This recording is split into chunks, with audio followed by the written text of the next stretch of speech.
I want to talk to you about Jesus, my descendant Jesus. Did you know Jesus was my descendant? Matthew, the genealogist, records this. I am his 25th great-grandfather. And Jesus grew up with James. And James writes quite a bit like me. So actually, I want to talk to you about James. Foolishness is an important thing to avoid. But how can you avoid it if you cannot recognize it? As a good shepherd, James makes certain his flock knows what foolishness is and how to avoid it.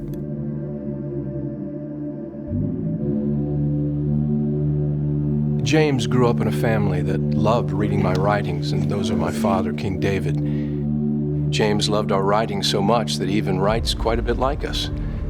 His personal history is much better than mine, fortunately.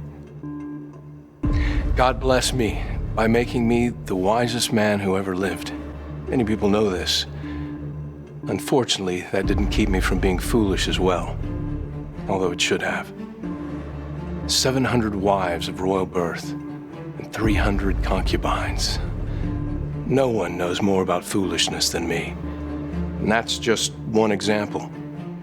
Against the rules of Moses, I piled up massive heaps of gold and silver and collected horses and chariots from Egypt. And those follies just led to a long list of others that could have been avoided if I simply listened to the greatest prophet of the Jews, Moses. Many centuries before Israel had kings or even thought about having kings, Moses gave 3 very clear commands that any king of Israel should follow. A king must not accumulate large amounts of gold and silver. With the help of my father David, I piled up massive heaps of gold and silver. Silver was considered as common as rocks. Moses said that kings should not acquire great numbers of horses and must not make the people return to Egypt to get more. The horses of Egypt were the best. God knew that. But the temptations of Egypt were vast. God knew that too. I collected so many horses that I had to build cities to house them. And you can bet that many of those horses and chariots were from Egypt.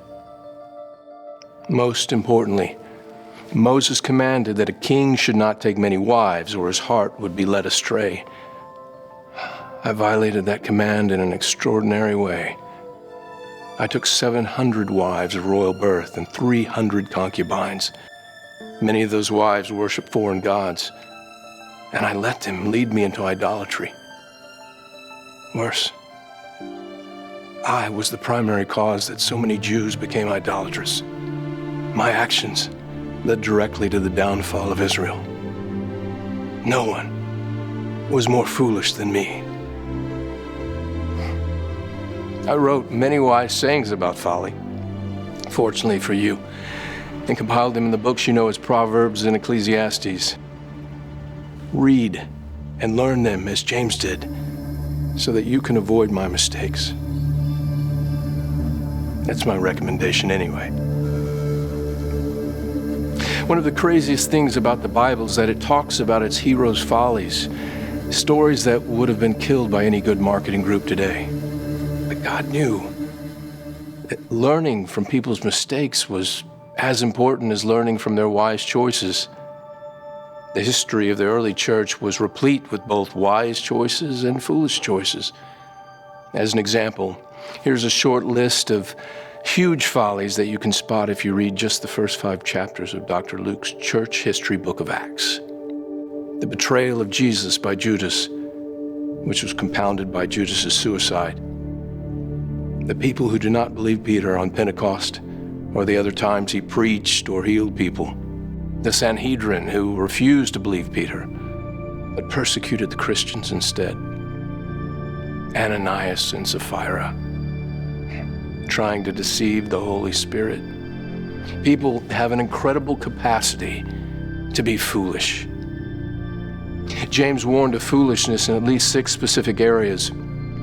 It's no stretch to think that he may have been thinking of me when he wrote some of his letter, because I exemplified all 6. It is foolish to be materialistic.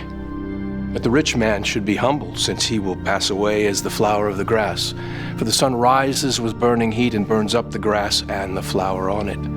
Likewise, the rich man will fade away while he is doing his business. Pay attention, you rich men. Weep and howl for your miseries that will certainly happen to you. Your wealth has rotted, and your clothes are moth-eaten. Your gold and silver are corroded, and the rust on them shall be a witness against you, and shall eat your flesh as if it were fire. For you have piled up treasure for the end. It is foolish to doubt God, for don't let a doubting man think he shall receive anything of the Lord. A double-minded man is unstable in all his ways. It is foolish to blame God for our bad actions. Let no man say when he is tempted, I am tempted of God, for God cannot be tempted with evil, and he doesn't tempt anyone. But every man is tempted when he is drawn away of his own lust and enticed. It is foolish to yield to Satan and his worldly temptations. You adulterers and adulteresses, don't you know that friendship with the world means you're an adversary of God? Whoever will be a friend of the world is the enemy of God. It is foolish to create strife and division. What is the source of the fights and quarrels among you? Don't they come from your lusts that battle inside of you? And finally, it is foolish to be self-centered. For where there is envy and strife, there is confusion and all kinds of evil. You desire, but you don't have. You kill and desire to have, but you cannot get what you want. You fight and quarrel, yet you don't get your way, because you ask with the wrong motives. You ask and don't receive, because you ask with the wrong intentions, that you may consume it all on your own desires. But now you rejoice in your arrogant boasting, even though such boasting is evil. Therefore, to him that knows to do good and doesn't do it, to him it is sin. This short letter by James was probably one of the first of the New Testament writings. You know from my story and other stories, James was dealing with the practicalities of living by talking about faith, obedience, suffering, community, wisdom, and foolishness. Through the centuries, countless Christians chose to find solutions to their life problems in his little letter. Maybe, just maybe, if he had written it 1,000 years earlier, I would have learned from it. No, I was the wisest man who ever lived, and I wouldn't even learn from myself. I was too prideful. May nothing keep you from learning from James.